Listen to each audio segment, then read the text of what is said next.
지식의 절제를, 절제의 인내를, 인내의 경건을, 경건의 형제 우애를, 형제 우애의 사랑을 더하라. 여러분, 오늘이 참 저에게는 감개의 무량한 날입니다. 코로나 이후로 많은 이들이 교회에 오는 것을 두려워했고, 그래서 그 시간이 지남에 따라 가나안 성도가 되었습니다. 가나안을 거꾸로 하면 안나가 성도예요. 그래서 저희 교회도 타격을 받았고, 늘 58명에서 62분의 성도들이 모여서 주일날 예배를 드렸습니다. 오늘 72분이 함께 예배를 드렸습니다. 4년 만에 70명을 다시 돌파를 했습니다. 그리고 오후 예배에도 54분이 함께 하십니다. 할 수 있을 줄 믿습니다. 근데 안 되는 경우가 있습니다. 내가 빠지면 안 돼요. 내가 빠져. 오늘 오후 예배도 12장을 썼다가 4장 반으로 다시 줄였습니다. 일찍 끝납니다. 주무시지 마시고 똑바로 자르고 잘 들어주시기 바랍니다. 여러분, 혹시 우리 역사 중에 병자호란이라는 전쟁이 있었습니다. 병자호란이 왜 일어나게 되었을까요? 그 동기가 무엇일까요? 그러나 어떤 전쟁이든 간에 하나의 동기로 전쟁은 발발하지 않습니다. 그래서 대부분의 전쟁은 매우 복잡한 동기들이 모여서 전쟁이 일어나게 되는 것입니다. 병자호란도 마찬가지였습니다. 1636년 병자년이었습니다. 그때 홍타이지라는 사람이 있었습니다. 이 사람이 만주족과 몽골 그리고 한인들에 의해서 황제로 추대되었습니다. 그리고 나라 이름을 후금에서 청으로 바꿨습니다. 우리는 그래서 청나라고 부르고 있죠. 그래서 홍타이지가 청태종이 되었습니다. 청태종에 오르기 위해서 홍타이지가 즉위식을 열게 되었습니다. 그때 조선에서 사신단 2명이 파견이 되었습니다. 그런데 조선에서 온 사신단이 홍타이지 앞에서 삼배구 고드레, 즉 황제나 대신을 만났을 때 머리를 조아려 전하는 예법을 거부하게 되었습니다. 사신단 딱 2명이었습니다. 이 사람들이 삼배구 고드레를 할 수 없다라고 말하자 결국 그 일이 도화선이 되어서 병자호란이 일어나게 된 것입니다. 후금의 칸이었던 홍타이지 국호를 대청, 청나라로 바꿨습니다. 그리고 황제로 오르기 위해서 즉위식을 열었습니다. 그 자리에 조선을 비롯해서 많은 주변 국가의 사신들이 오게 되었습니다. 조선에서는 나덕형과 이화기라는 2 사신이 이 즉위식에 가게 되었습니다. 그런데 이 즉위식의 절정이 아까 말씀드린 것처럼 모든 신하와 그리고 사신들이 새로운 황제인 홍타이지 앞에서 3번 무릎을 꿇고 9번 머리를 조아리는 삼배구 고드레, 이것을 통하여서 황제에게 최고의 경의를 드리는 의식을 행했는데, 몽골 사람들, 한인 사람들, 다른 모든 사신들은 의식이니까 다 따라서 했습니다. 근데 조선에서 온 사신 2명, 나덕형과 이화기 꼿꼿이 서서 결코 절을 하지 않았던 것이. 이유는 이랬습니다. 우리 조선은 청나라를 오랑캐로 여긴다. 오직 명나라 황제만을 정통 황제로 인정한다. 이런 강력한 의사표현을 하필이면 청나라의 즉위식 앞에 가서 황제 앞에서 기계를 세운 것이죠. 분노한 청나라 신하들이 당장 조선 사신들의 목을 쳐야 된다고 아뢰었습니다. 그때 홍타이즈가 아니다. 내 즉위식에서 피를 볼 수는 없다. 너희를 살려서 보낸다. 대신 내 국서를 가지고 조선으로 돌아가라 말하였습니다. 근데 국서의 내용은 지금부터 청나라와 조선은 군신 관계이다. 이렇게 써서 보낸 것이죠. 즉위식이 있기 전에는 청나라와 조선은 형제 관계였습니다. 그런데 이제는 두 명의 사실 때문에 군신 관계가 된 것입니다. 그리고 이 현실을 받아들이지 않으면 조선, 너희는 내가 반드시 죽인다라고 홍타이즈가 국서를 써서 보냈습니다. 이 홍타이즈 황제는 매우 어린 시절부터, 즉 왕자 시절부터 조선에 대해서 유화책을 주도했던 인물이었습니다. 그런데 이 사건을 겪은 이후에 강경책을 주도하는 인물로 바뀌었습니다. 왜 그랬을까요? 나, 덕형과 이화, 이 사신 두 명이 홍타이즈에게 멸시와 모멸감을 주었기 때문입니다.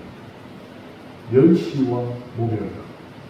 그래서 그의 12월에 청나라가 12만 대군을 이끌고 조선을 침략하게 되었습니다.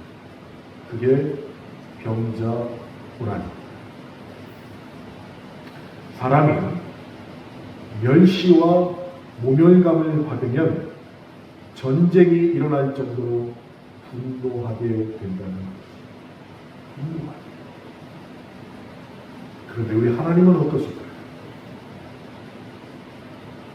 말라기 1장 8절 말씀에 이런 말씀이 있습니다.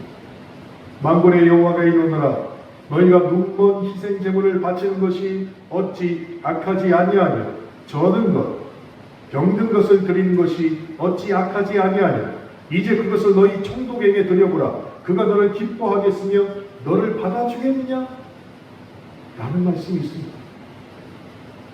하나님이 이스라엘 백성에게 지금 멸시와 모멸감을 당하고 있다고 자기 입으로 백성들에게 말하고 계신 것입니다.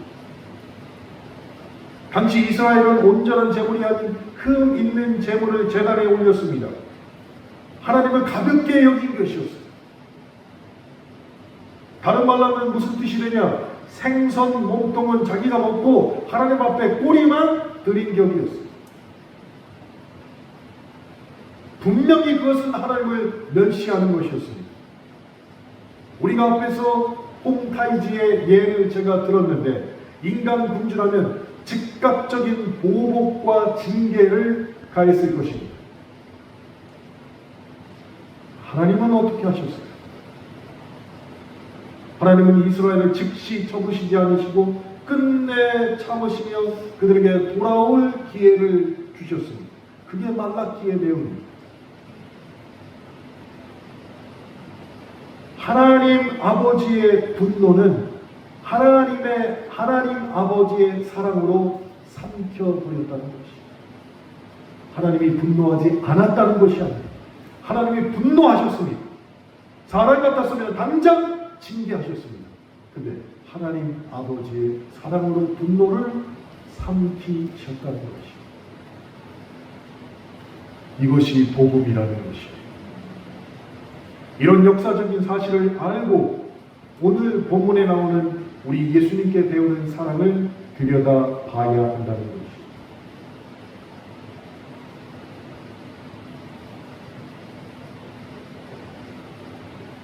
사랑이라는 개념은 지난 오후 예배 시간에 말씀드린 형제 우애의 개념과는 비교도 할 수 없는 위대한 성품입니다. 그래서 종교개혁을 주도했던 마틴 루터는 사랑이 없는 신앙은 한 푼의 가치도 없다 하고 말할 정도였습니다. 사랑이 없는 신앙은 한 푼의 가치도 없다. 지난 2개월 동안 우리는 하나님의 성품에 이르는 과정을 배우기 시작하면서 가장 첫 번째 성품으로 믿음을 베드로후서 1장 5절에서 보았습니다. 믿음 위에 무엇입니까? 믿음 위에 덕을 세우겠죠. 덕 위에 지식을 세우고 그 위에 절제, 인내, 경건, 형제 우애를 세워야 되고 오늘 마지막으로 형제 우애의 성품 위에 사랑을 더하라라고 말씀하고 계십니다. 그렇게 오늘 하나님의 성품 중에 마지막에 사랑에까지 이르게 된 것입니다. 그렇게 보면 베드로후서 1장 5절로부터 7절에 나오는 이 하나님의 8가지 성품은 의미 없는 단어의 나열이 아니라 철저하게 의도된 순서이며, 그리고 우리가 반드시 따라야 되는 성화의 과정을 담아내고 있다는 것을 우리가 알 수 있다는 것이죠. 그런데 왜 그 중에 맨 마지막에 하나님의 성품 중에 가장 위대한 성품이 사랑을 집어넣으셨을까요?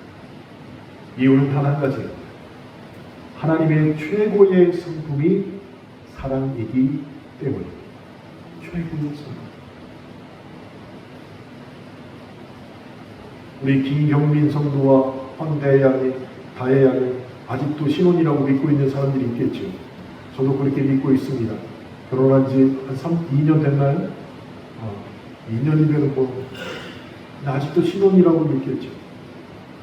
근데 저 둘이 만약에 싸운다면 밥을 안 해줘서도 싸울 수도 있겠지만 금방 끌릴 겁니다. 생활비를 적게 줘도 싸울 수 있겠지만 금방 끌릴 겁니다. 그런데 갑자기 상대방이 와서 나 너 사랑 안 해. 이렇게 얘기하면 이게 싸움으로 끝날까요?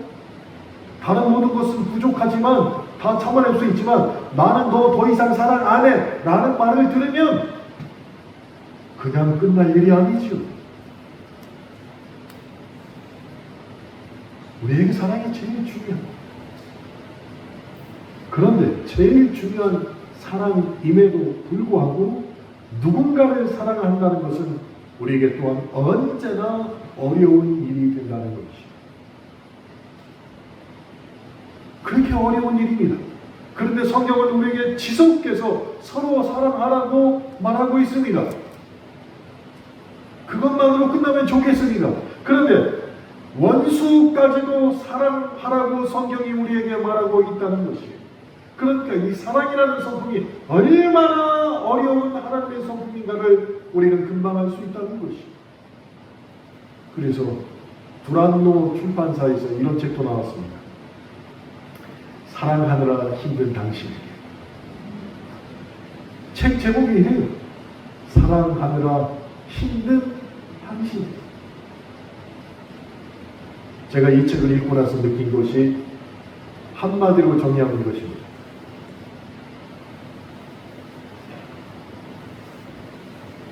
사랑하려고 노력하지 마십시오.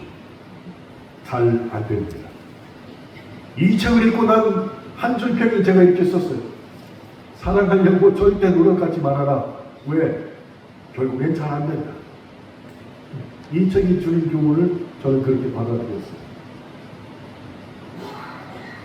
그럼 왜 사랑이 우리는 잘 안 될까요? 성경은 그렇게 사람을 사랑하라 얘기하는데 왜 우리는 안 되냐고. 부부끼리도 잘 안 돼요. 근데 오후 예배 드릴 때 제가 너무 감사한 거는 웬만하면 부부끼리 다 같이 앉는다는 거예요. 황사호 집사님, 유숙희 집사님 같이 하는 얼마나, 윤상호 안수 집사님, 이용호 집사님 같이 하지 얼마나, 오소민 안수 일단 그렇고, 화임춘 집사님도 그렇고, 김희 집사님도 남편 650만 원 얼마나 좋아. 자기 남편들 빨리 데리고 와서 오후에 옆에다 앉혀요. 네? 여러분, 왜 제가 사랑하려고 너무 노력하지 말아라, 잘 안 된다, 이렇게 결론을 내렸냐면, 사랑이라는 성품이 사실은 우리 안에 있는 성품이 아니라는 것을 이 책을 읽고 깨달았기 때문입니다. 사랑은 우리의 본성이 아니에요. 아무리 누군가를 사랑하려 해도 우리 안에 없는 사랑이 도대체 어떻게 흘러나올 수 있겠냐고요. 가족도 사랑하기 힘든데 성경이 말씀하시는 원수를 내가 어떻게 사랑할 수 있냐는 것이죠. 그런데 놀라운 사실을 또 이 책을 읽으면서, 성경을 읽으면서 발견하게 됩니다. 우리 안에 없는 사랑은 억지로 짜내도 잘 나오지 않는데 하나님의 사랑이 우리에게 부어지고 그 사랑이 우리를 가득 차게 하면 마치 물이 흘러 넘치듯이 내 안에서 하나님의 사랑이 흘러나오게 된다는 것입니다. 그게 하나님이 우리에게 주시는 사랑의 의미라는 것입니다. 그래서 요한일서 4장 19절에 이렇게 말씀을 하셨습니다. 우리가 사랑하면 그가 먼저 우리를 사랑하셨습니다. 하나님이 나를 사랑하셨기에, 그래서 그 사랑이 내 안에 가득 찼기에 그 하나님의 사랑이 나에게서 흘러나온다는 것입니다. 그게 사랑이라는 것입니다. 그러니 사랑이 어렵습니까? 누구에게 이런 말씀을 들으시면 그럴 때 우리에게 필요한 것은 우리를 향한 하나님의 사랑이 얼마나 큰지를 깨달아야 한다는 것입니다. 내가 사랑해서 사랑할 수 있는 게 아니라는 것입니다. 하나님의 사랑이 우리에게 부어져 우리 안에 있는 사랑의 양동이가 가득 차서 넘치면 자연스럽게 우리에게서 사랑이 흘러나오게 된다는 것입니다. 여러분, 저와 여러분이 믿고 있는 기독교가 위대한 이유가 있습니다. 신이 제물이 되어 인간에게 바쳐졌기 때문에 기독교는 위대한 것이에요. 이런 사랑이 도대체 어디에 있습니까? 그래서 우리는 하나님의 사랑이 위대하다라고 자신 있게 말할 수 있는 것입니다. 하나님이 우리를 좋아하시는 게 아니라 우리를 사랑하셨다는 것입니다. 여러분, 좋아하는 것과 사랑하는 것의 차이를 알고 계십니까? 네? 설마 그런 사람은 없겠지만 아침에 출근할 때 아내 볼에다가 혹시 뽀뽀하고 가시는 분 계세요? 진절머리를 치시네요. 남자들 사이에. 여전히 여보 나 갔다 올게. 왜 뽀뽀하시는 분 계세요? 아무도 없어. 아, 경민이. 솔직하게 얘기해. 아침에 출근할 때 나 갔다 올게 하고 볼에 뽀뽀해요? 안 하지요. 안 해요. 경민이 정도 되면 이제 키스를 하고 나가지.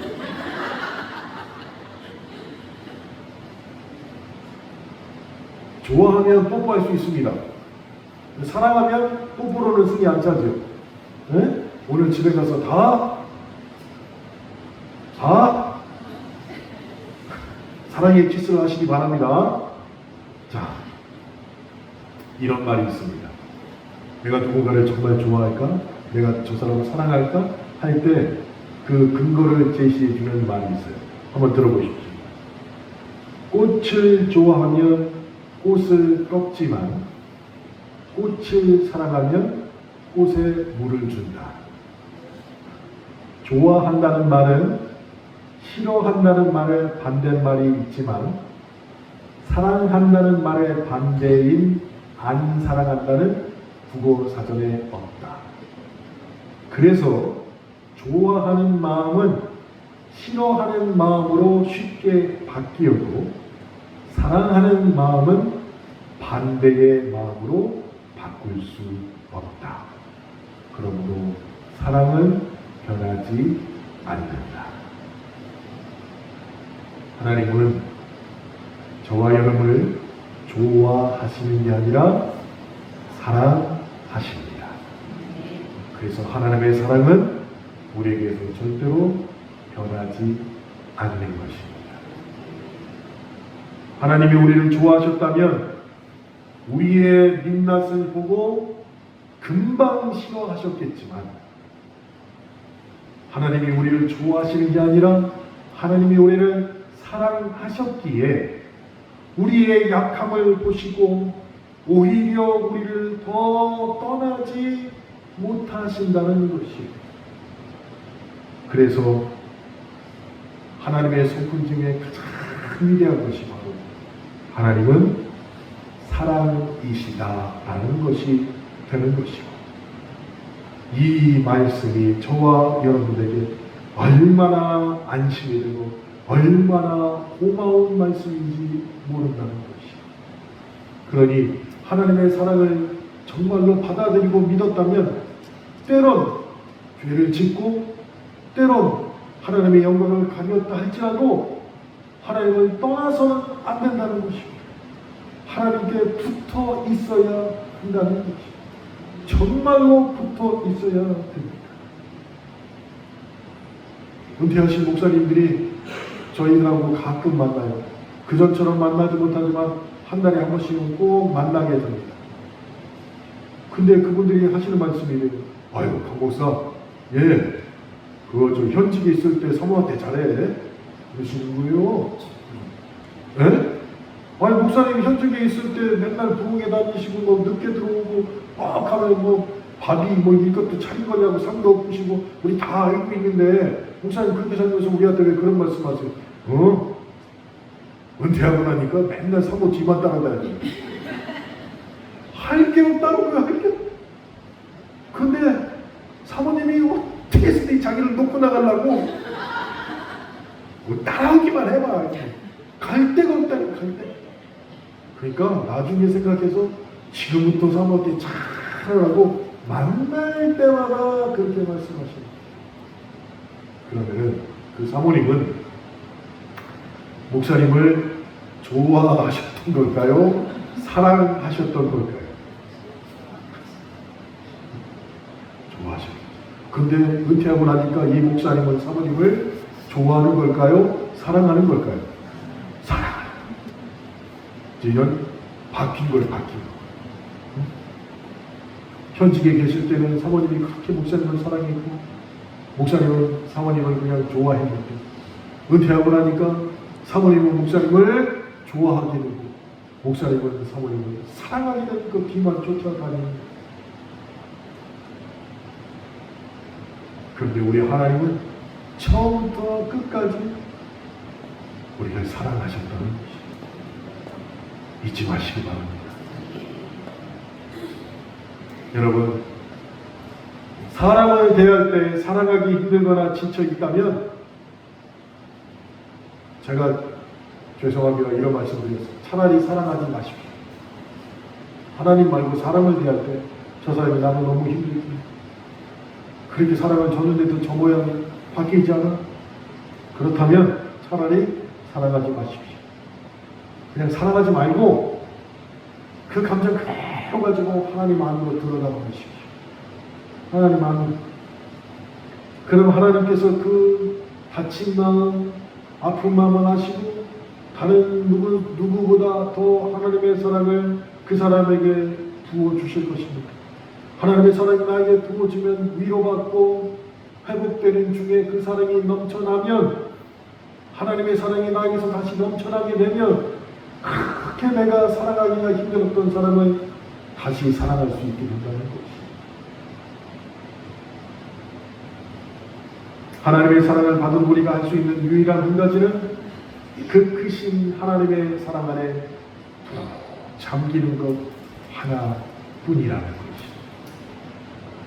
그렇게 사랑의 기술을 하나님께 배움으로 세상에서 만나는 사람들을 정말로 믿음 가운데 사랑하시길, 하나님의 성품 그대로 사랑하시기를 주님의 이름으로 축원합니다. 함께 기도하시겠습니다.